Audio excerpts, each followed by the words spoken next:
পেটের ব্যথা হলে আপনি কোন দোয়া পাঠ করে আপনি পানিতে ফুঁক দিবেন আর ওই পানিটা খাইলে আপনার পেটের ব্যথা দূর হয়ে যাবে। আমি আপনাদেরকে সহজ একটি দোয়া আজকে শিখাই দিচ্ছি, একটা সূরা শিখাই দিচ্ছি, যে সূরাটা আপনারা সবাই জানেন কিন্তু জানেন না যে এই সূরা পাঠ করে পানি পড়তে হয়। শুধু আমি আপনাদেরকে বিষয়টা শিখাই দিই। দেখেন, ইসলামটা একটা স্বয়ং সম্পূর্ণ জীবন বিধান। আল্লাহ পাক পবিত্র কোরআনটা আমাদের জন্য শেফা হিসাবে পাঠিয়েছে। আল্লাহ পাক বলেন, অনুনাজ্জিলু মিনাল কুরআনি মা হুয়া শিফাউ ওয়া রাহমাতুল লিল মুমিনিন। আমি আল্লাহ পাক এই কিতাবটা, এই কোরআনটাকে পাঠিয়েছি তোমাদের সমস্ত রোগের শিফা হিসাবে, সমস্ত রোগের শিফা হিসাবে এই কোরআনটাকে পাঠিয়েছি। আপনার কি সমস্যা বলেন, আপনি কুরআনুল কারীমের কাছে কোরআন আপনাকে শিফা দিয়ে দিবে। আল্লাহ পাক শিফা সম্বন্ধে একাধিক আয়াত নাজিল করেছেন, ওয়াশফি সুদুর কওমিন মুমিনিন। আল্লাহ পাক বলেন ওয়াশিফাউল লিমা ফিস সুদুর। আল্লাহ পাক বলেন ওয়াশফি সুদুর কওমিন মুমিনিন ওয়াশিফাউল লিমা ফিস সুদুর ইখরুজু মিন বুতুনিহা শারাবুম মুখতালিফুন আলওয়ানহু ফিহি শিফাউল লিন-নাস ওয়া নুনাজ্জিলু মিনাল কুরআনি মা হুয়া শিফাউ ওয়া রাহমাতুল লিল মুমিনিন। এই কুরআনুল কারীমের কাছে আসো, কোন সমস্যা তোমার, এই সমস্যার কথা কোরআন দিয়ে তুমি তোমার জীবনে সমাধান করার চেষ্টা করো। এই কোরআন তোমার জীবনে সব সমস্যার সমাধান দিয়ে দিবে।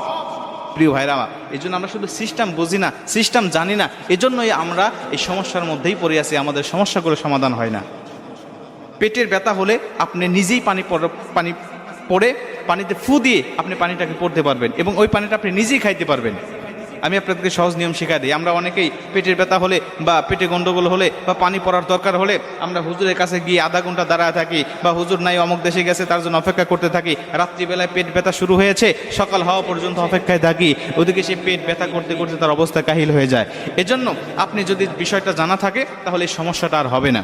আমি আপনাদেরকে বলি, প্রথম নম্বরে আপনি যে সূরাটা পাঠ করবেন এই সূরাটি হলো সূরাতুল ফাতিহা।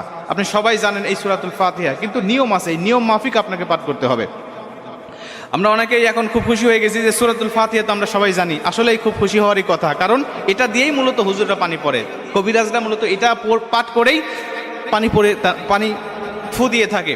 এই জন্য আপনারা এই বিষয়টা পড়বেন, কিন্তু নিয়মটা হলো প্রথমত আপনি অবশ্যই আপনার শরীর এবং আপনার কাপড়টাকে পাক রাখতে হবে। নাপাক গায়ে নাপাক শরীরে যদি আপনি পানিতে ফুঁক দেন ওই ফুঁকে কোনো কাজ হবে না। ওই পানি পড়ায় আপনি খাইলে পরে কখনোই আপনার পেটের ব্যথা ভালো হবে না। অবশ্যই আপনার পোশাক পাক থাকতে হবে, শরীর পাক থাকতে হবে।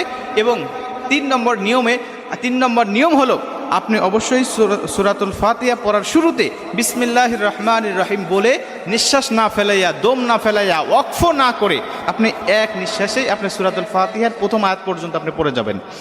যেমন বিসমিল্লাহির রহমানির রহিম আলহামদুলিল্লাহি রাব্বিল আলামিন, এরপর আপনি দম ফেলালেন, তারপরে আর রহমানির রহিম, এরপরে আপনি এক এক আয়াত করে আপনি পড়ে যান, কোনো সমস্যা নেই। কিন্তু প্রথম আয়াতটা বিসমিল্লাহ পড়ার পরে নিঃশ্বাস না ফেলায়, অক্ষর না করে আপনি একবারে মিলিয়ে আপনি পড়বেন। এটা হলো 3 নম্বর নিয়ম। এরপরে আরেকটা বিষয় হলো, সেটা হলো আমরা দেখি যে আমাদের সমাজে অনেকেই পানি পড়া দেয়, কিন্তু একজনের পানি পড়ায় কাজ হয়, আরেকজনের পানি পড়ায় কাজ হয় না। ওই অমুক পানি পড়া দেয়, খুব কাজ হয়, তার কাছে সবাই ভিড় জমায়, একটু পানি পড়া দেন, একটু পানি পড়া দেন, কিন্তু অমুকের কাছে গেলে পরে কেউ যায় না, তার পানি পড়ায় কাজ হয় না। এই যে একজনের হয় আরেকজনের হয় না, অথচ দুইজন একই সূরা পাঠ করে, এর কারণটা কি? এর কারণ হলো সবচাইতে কঠিন কথা, সবচাইতে শর্তপূর্ণ কথা, আর সেটা হলো জবানটাকে পাক রাখতে হবে আপনাদের জবান যদি পাক থাকে তাহলে এই পাক জবান দিয়ে আপনি যা করবেন, যা বলবেন, আল্লাহর কাছে আপনার পাক সব কিছু ক্ষমা করে দিবে এবং কবুল করে নেবে। এখন জবান পাক নাপাক হয় কিভাবে, পাক রাখবেন কিভাবে? নাপাক হওয়ার মধ্যে প্রথম নম্বর যে শর্ত সেটা হলো ওই জবান দিয়ে যদি আপনি মিথ্যা কথা বলেন তখন ওই জবানটা নাপাক হয়ে যায়। তখন ওই জবান দিয়ে আপনি যদি আল্লাহর কাছে দোয়া করতে করতে যদি তওবা করার আগে যদি আপনি দোয়া করতে করতে একদম অস্থির হয়ে যান, তবু আল্লাহ দোয়া কবুল করবে না। কারণ হাদিস শরীফের মধ্যে আসছে, আল্লাহ রাসূল সাল্লাল্লাহু আলাইহি সাল্লামকে সাহাবীরা জিজ্ঞাসা করলেন, ইয়া রাসূলুল্লাহ, কোনো কাযযাব মিথ্যাবাদী কি কখনো মুমিন হতে পারে? বিষ্ণু বললেন, ক্বালা লা, কখনো নয়, কোনো মিথ্যাবাদী কখনো মুমিন হয় না। আর মুমিন যদি না হয় তাহলে তার জবান তো, যেহেতু মুশরিক যারা নাপাক, তারা অবশ্যই নাপাক, এটা হাদিস শরীফের মধ্যে উল্লেখ করা হয়েছে।